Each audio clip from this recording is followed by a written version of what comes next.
I'm sure you've seen the discussion about the increased trips.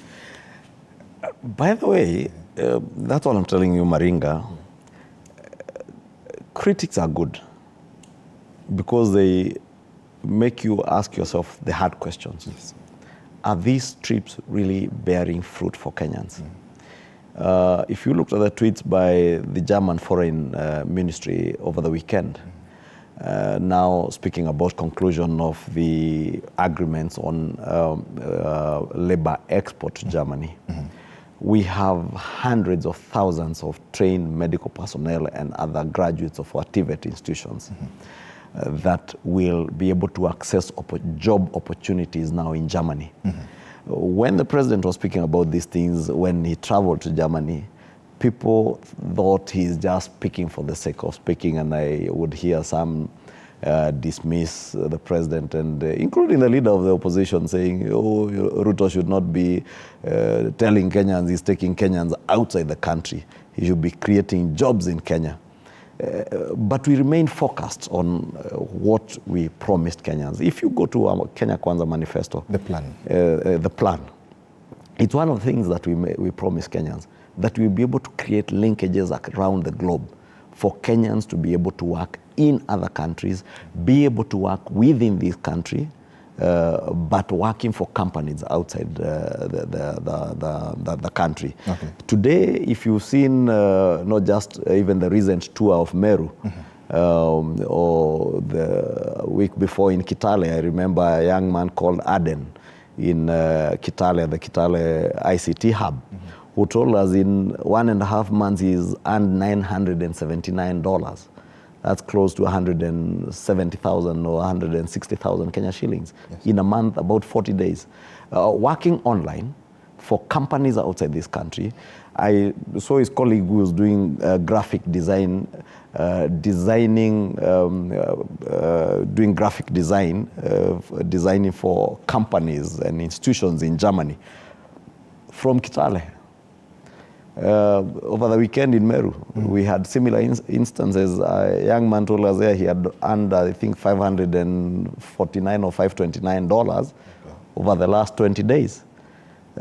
In my own constituency in Nachu, I have 116 youth at the ICT hub who are earning, and they're students, working for 2 hours in a day.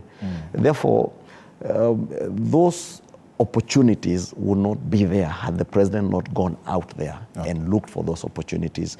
Today we have dams in this country. Think about Itare Dam.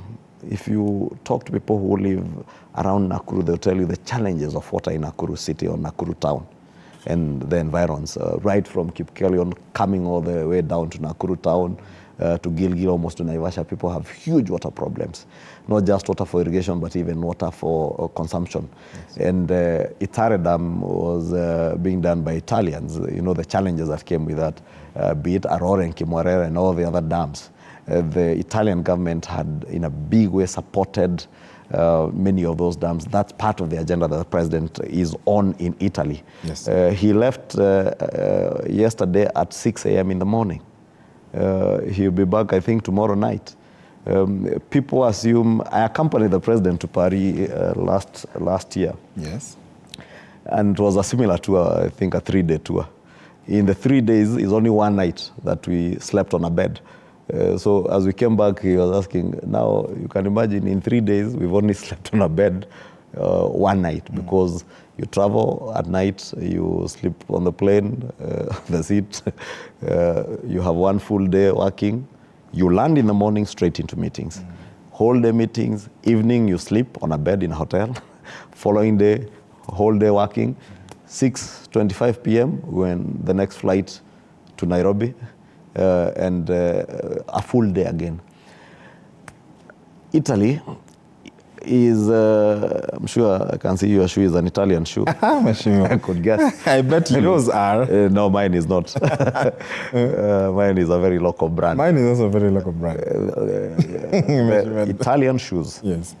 A lot of Kenyans are those who can afford, and around the world look at Italian leather products and Italian shoes. Leather is one of the value chains that the president has identified among the 9 value chains that he's focusing on. That value chain will be actualized out of some of the skills and technology transfer that he's pursuing in Italy to be able to make sure that we are no longer having to import leather products. Okay. In due course, you'll be able to buy the same quality of Italian shoes that you're buying, importing, and therefore making the dollar more expensive. People will be importing shoes from Kenya. Probably Italians now will be importing shoes made in